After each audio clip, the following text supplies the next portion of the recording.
আপনার ভালো দেখতে পারে না এরকম বহু লোক আছে না? এই হিংসা করলে অনেক সময় বদনজর লাগে, বদনজর। আপনার ভালো কিছু হতে আরেকজনের জ্বালা পড়া শুরু হয়েছে, এর কারণে অনেক সময় মানুষ ক্ষতিগ্রস্ত হয়। বহুবার এই সূরা পড়ে তৎক্ষণাৎ একেবারে পড়ার সাথে সাথে আমি কার্যকরিতা আমার চোখে বহুবার দেখেছি। আলহামদুলিল্লাহ। নবী সাল্লাল্লাহু আলাইহি ওয়াসাল্লাম এক সাহাবীকে বলেছেন, তুমি কি জানো আজকে রাতে যে দুইটা সূরা আমার প্রতি নাজিল হয়েছে, যে আয়াতগুলো নাজিল হয়েছে, এইরকম আয়াত কোরআনে আরেকটা নাজিল হয় নাই।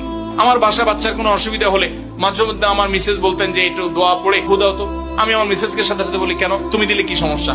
অনেক সময় বাচ্চাকে নিয়ে আসেন, হুজুর একটু তাকে দোয়া পড়ে ফু দিয়ে দেন, একটু পানি পড়ে দেন। আমরা কি দোয়া পড়ি আজকে সেটা আমি আপনাদের সামনে ফ্ল্যাশ করে দিলাম, জানিয়ে দিলাম। আপনার যদি কোনো বিপদ হয়, আজকে অনেক ভাই প্রশ্নে লিখেছেন, অনেক সময় মানুষ বলে, ভাই আমার বাচ্চাটার এই সমস্যা, আমার ওই ওয়াইফের এই সমস্যা, আমার স্বামীর এই সমস্যা, আমার এই সমস্যা।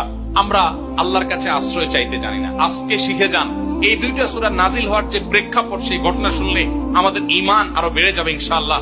নবী সাল্লাল্লাহু আলাইহি ওয়াসাল্লাম একবার অসুস্থ হয়ে পড়েছেন এবং অসুস্থতাটা এত মারাত্মক ছিল যে আম্মাজান আয়েশা রাদিয়াল্লাহু আনহা বলেছেন, অনেক কাজ তিনি করেন নাই অথচ তিনি বলতেন তিনি করেছেন, মানে তার মনে হতো তিনি করেছেন। আবার অনেক কাজ তিনি করেছেন তিনি ভুলে যেতেন, মানে এরকম একটা অবস্থা তার তৈরি হয়েছে যে স্বাভাবিক না অস্বাভাবিক, আমাদের অনেকের হয়। তখন নবী সাল্লাল্লাহু আলাইহি ওয়াসাল্লাম বিভিন্ন তখনকার যে চিকিৎসক ছিল তাদের সহযোগিতা নিয়েছেন, বিভিন্ন ট্রিটমেন্ট করেছেন, কিন্তু কোনোভাবে কোনো কাজ হচ্ছিল না।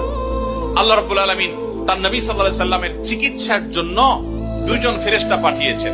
তাদের একজন ফেরেশতা নবী সাল্লাল্লাহু আলাইহি ওয়াসাল্লাম স্বপ্নে দেখছেন যে একজন ফেরেশতা তার মাথার কাছে এসে দাঁড়িয়েছে নবী সাল্লাল্লাহু আলাইহি ওয়াসাল্লামের, আরেকজন ফেরেশতা নবী করিম সাল্লাল্লাহু আলাইহি ওয়াসাল্লামের পায়ের কাছে এসে দাঁড়িয়েছে। মাথার কাছে যে ফেরেশতা দাঁড়িয়েছেন, ওই ফেরেশতা পায়ের কাছে থাকা ফেরেশতাকে জিজ্ঞাসা করছিলেন যে এই লোকটার কি হয়েছে, অর্থাৎ নবী সাল্লাল্লাহু আলাইহি ওয়াসাল্লামের কি হয়েছে। তখন পায়ের কাছে থাকা ফেরেশতা খুব মনোযোগ সহকারে শুনেন, পায়ের কাছে যে ফেরেশতা দাঁড়ায় ছিলেন উনি বলতেছেন, ওনাকে, অর্থাৎ আমাদের নবী সাল্লাল্লাহু আলাইহি ওয়াসাল্লামের কথা বলছেন, ওনাকে জাদু করেছে। পায়ের কাছে থাকা ফেরেশতা এটা বলার পর মাথার কাছে থাকা ফেরেশতা আবার জিজ্ঞাসা করলেন, কে জাদু করেছে? পায়ের কাছে থাকা ফেরেশতা তার নামও বলেছে, লবিদ ইবনে আসম নামে এক ইহুদি, উপর দিয়া মুনাফিক মুসলমান সাজছে, আসলে সে ইহুদি, সে জাদু করছে নবী সাল্লাল্লাহু আলাইহি ওয়াসাল্লাম। এটা বলার পর আবার মাথার কাছে ফেরেশতা জিজ্ঞাসা করলেন, জাদুটা কোথায় আছে, কিভাবে করেছে? তখন বলা হলো যে চুলে জাদু করেছে, জাদুর মন্ত্র পড়ে চুলে গিরা দিয়েছে, গিরা দিয়ে জাদু করেছে। এরপর আবার মাথার কাছে ফেরেশতা জিজ্ঞাসা করলেন, জাদুটা কোথায়, জাদুর সেই সুতাটা, সেই ইয়েটা কোথায় রাখা আছে? তখন পায়ের কাছে থাকা ফেরেশতা, এগুলো আল্লাহর পক্ষ থেকে ওহী নিয়ে আসছেন, ওনারা জানেন, আল্লাহ ওহীর মাধ্যমে তাদের জানিয়েছেন। তো তারা বললেন যে, তিনি বললেন যে সেটা অমুক কূপের